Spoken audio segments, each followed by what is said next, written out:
भगवान शिव और माता पार्वती के पुत्रों के रूप में कार्तिक और गणेश का नाम सभी लोग जानते हैं। लेकिन इन दोनों के अलावा भी भगवान शिव और माता पार्वती के एक पुत्र और भी था, जो किसी देवता या भगवान के रूप में नहीं बल्कि एक दैत्य के रूप में जाना जाता है। क्या आप जानते हैं कि भगवान शिव के वह दैत्य पुत्र कौन थे? उस दैत्य का जन्म कैसे हुआ था और बाद में उस शिव पुत्र का क्या हुआ? आज हम इसी शिव पुत्र के बारे में बातें कर रहे हैं। शिव पुराण के अनुसार शिव और पार्वती के कार्तिक और गणेश के अलावा अंधक नाम का एक और पुत्र था। शिव पुराण में बताई गई कथा के अनुसार एक बार जब भगवान शिव ध्यान कर रहे थे तो माता पार्वती पीछे से आईं और मजाक मजाक में दोनों हाथों से उनकी दोनों आंखें बंद कर दी। तभी पार्वती के हाथों से पसीने की एक बूंद गिरी और भगवान शिव की तीसरी आंख की दिव्य रोशनी को छू गई। उस पसीने और दिव्य तेज के मिश्रण से एक बालक का जन्म हुआ। उस बच्चे का चेहरा बहुत बड़ा और डरावना था। उस भयानक बालक को देखकर माता पार्वती ने भगवान शिव से उसकी उत्पत्ति के बारे में पूछा।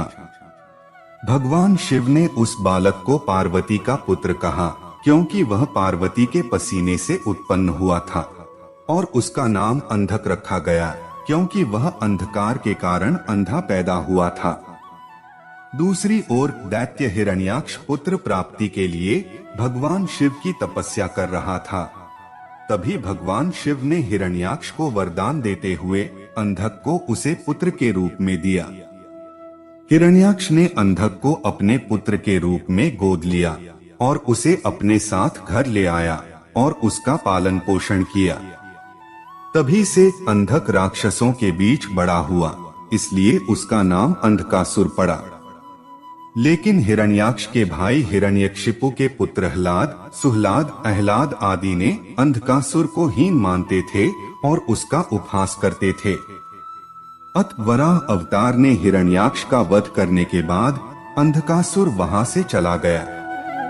घर छोड़ने के बाद अंधकासुर ने जंगल में जाकर तपस्या करने लगा। अंधकासुर ने कठोर तपस्या करके सृष्टिकर्ता ब्रह्मा से वरदान प्राप्त किया था।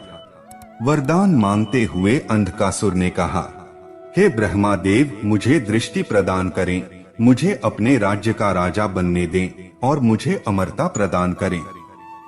सृष्टिकर्ता ब्रह्मा ने अंधकासुर को दृष्टि और राजत्व का वरदान दिया, लेकिन उसे अमर्त्य वरदान के बजाय अन्य एक वरदान लेने के लिए कहा। तब अंधकासुर ने अन्य वरदान मांगते हुए कहा, हे ब्रह्मादेव, तो मुझे यह वरदान दें कि मैं दैत्य, दानव, देवता या मनुष्य किसी के भी हाथों नहीं मरूं। अगर मैंने कभी अपनी माँ की तरफ वासना भरी नजर से देखा तो मैं भगवान शिव के हाथों मर जाऊंगा, नहीं तो मैं कभी नहीं मरूंगा। सृष्टिकर्ता ब्रह्मा ने अंधकासुर को उसके अनुरोध के अनुसार यह वरदान दिया। अंधकासुर ने सोचा कि उसके तो माता ही नहीं है, इसलिए माँ के बिना ऐसी स्थिति कभी नहीं होगी और अंधकासुर कभी नहीं मरेगा। ऐसा अनोखा वरदान पाकर अंधकासुर अजय हो गया।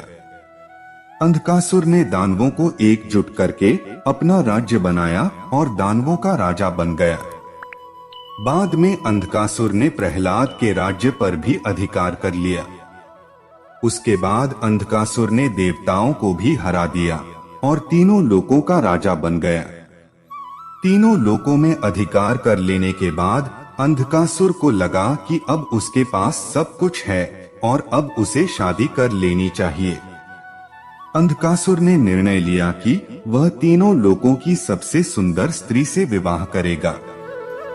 अंधकासुर को पता चला कि तीनों लोकों में पर्वतराज हिमालय की पुत्री राजकुमारी पार्वती से अधिक सुंदर कोई नहीं है, जिसने अपने पिता का सुख संपदा को त्याग कर शिव से विवाह किया।